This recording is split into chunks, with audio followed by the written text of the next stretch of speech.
Hey everyone, I'm Brad and this is Watch, Rate, Heart, and it's the start of a new week where I not only review films, I also share the thoughts of the Letterboxd community. And as we speak, I am working on my iambic pentameter because I'm reviewing Monday through Friday all Shakespearean adaptations. That's not only straight up adaptations of the Bard's famous plays, but also loose or reimagined interpretations of his stories. I have 5 films to review, most from acclaimed directors, so let the reviews commence.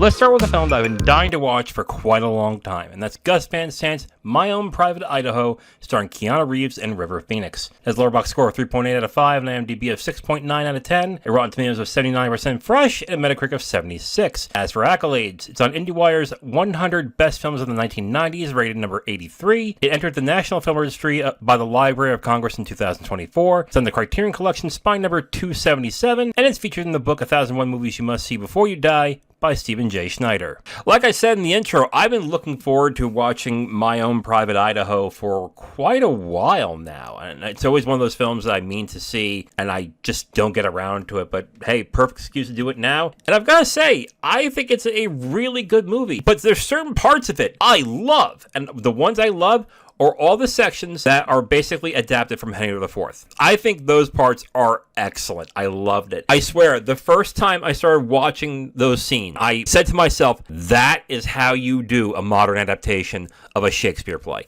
That's how you do it. They not only have some of the dialogue from the Shakespearean plays, but it gets the feel so right. Like, I was really impressed with what I was watching and seeing how well the actors were doing in these performances. I love these sections. And on top of that, there's some striking visual sections in the film, a lot of it dealing with Idaho and the long winding roads. And there's some really interesting scenes as well, also regarding the characters. I will say this, what really surprised me are the sex scenes. Now, the sex scenes, I guess they're kind of graphic, but they do them in like stills in a weird way, and it's surprisingly moving. I think in any other movie it'd be kind of corny, but I actually really liked how they made those scenes up. River Phoenix is really good. He has this very sensitive and very damaged portrayal of this character that I was actually really impressed by. And Reeves is, I guess Reeves is Reeves, really. For some reason, I liked him better in this film because he just inhabits that character really well. But I will say that the story between them doesn't hold up next to the Henry IV sections. The film is kind of disjointed in a way, but I think overall it still kind of works. The Henry IV stuff really has to do with Keanu Reeves' character and a character named Bob Pigeon, who pretty much plays the Falstaff in this film. And again, I love those scenes, but the story between Phoenix's character and Reeves' character also is good. It's just nowhere near as good as the Henry IV sections. Like, I really don't have a bad thing to say about the film. I think the film is actually very well shot. It is a very well crafted film, and I overall really enjoyed it. But if I'm being 100% honest, I liked certain parts of it more than I liked others. And the problem is the parts that I really liked, which is the Henry IV parts, were much less than the other part, which was the unrequited gay love scenes in the film. Overall, I really liked My Own Private Idaho. I'm not as in love with it as I think some are, but I definitely really appreciated and enjoyed it. Now, in every episode of Watch, Rate, Heart, I not only give you my opinions of the film I'm watching, I also give you the opinions of the Letterboxd community. And this first review is from Jerry. Jerry gives it 3 stars out of 5, and Jerry says, intellectually and aesthetically speaking, this is pretty goddamn great. Emotionally, however, it didn't grab me like it seems to so many others. And perhaps this can be attributed to its clearly Shakespearean roots, whose work I tend to feel the same way about, i.e. the aforementioned intellectual aesthetic value versus the real emotional resonance. I really can't say for sure why this was the case, but alas. Of course, there were a handful of moments during which I became invested in the story and its main characters, but as a cohesive whole, I felt as though the film failed me, or more likely, I failed the film, given its reputation for being the tearjerker favorite of many that it is. It's funny. The Shakespearean stuff is what really grabbed me in this film. And the romance didn't really grab me, but I was still somewhat invested. But I do agree with Jerry. It didn't really get the emotions out of me, really. I just looked at it for what it was. And it was like, yeah, it's a gay guy who's in love with one guy who just isn't. And that sucks. This next review is from Raphael Mr. Movie Jovine. Mr. Movie gives it 3.5 stars out of 5 with a heart. And Mr. Movie says, male narcoleptic hooker and the son of a rich politic builds a relationship and go on a quest to find the stranded mother of the former. Yeah, that really is the story of the film, and the Shakespearean stuff is kind of like a side quest of sorts, so yeah.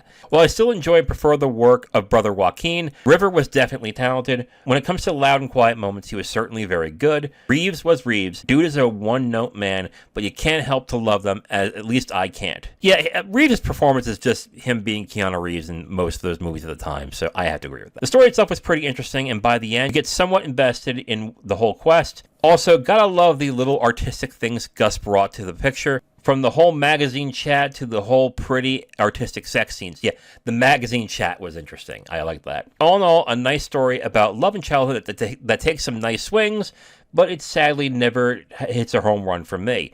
That's kind of how I feel about it too, honestly. I appreciate the risks it takes and what it does, but it didn't really grab me like I think it did others. This next review is from Stephen Clark. Stephen Clark just gives it a heart, and Stephen says, an odyssey and exploration of love, Gus Van Sant's wonderful and unique voice transports us to a world that feels like our own, but just out of the grasp of what the middle class can comprehend. Keanu Reeves and River Phoenix give career best performances that will leave you devastated, lustful, and leave you believing in the power of the human connection. Sad and poignant as always, the film is balanced and measured in its mission. The stillness of the sex scenes is one of my favorite directing choices in recent memory. Yeah, God. When you talk about the sex scenes, it sounds goofy, but really there is a power to it that I was really not expecting, and I was actually very surprised by it. So I agree with everybody who says that the sex scenes are really good.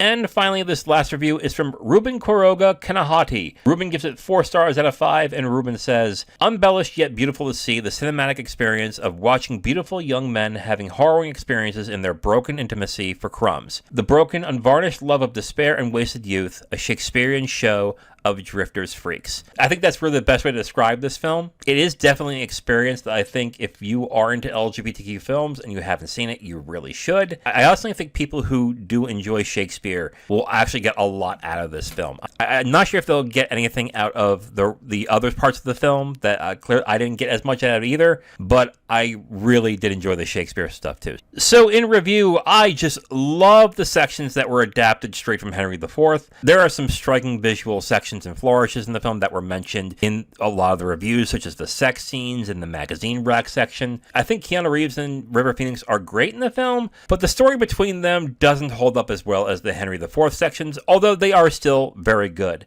Overall, I'm going to give My Own Private Idaho 3.5 stars out of 5. I was really debating on a 4-star, but honestly, if the Henry IV stuff was more present in the film and that was much more of a focus, I think I would have hit that 4-star rating pretty well. But again, I really have nothing bad to say about the film. I think it's actually very good.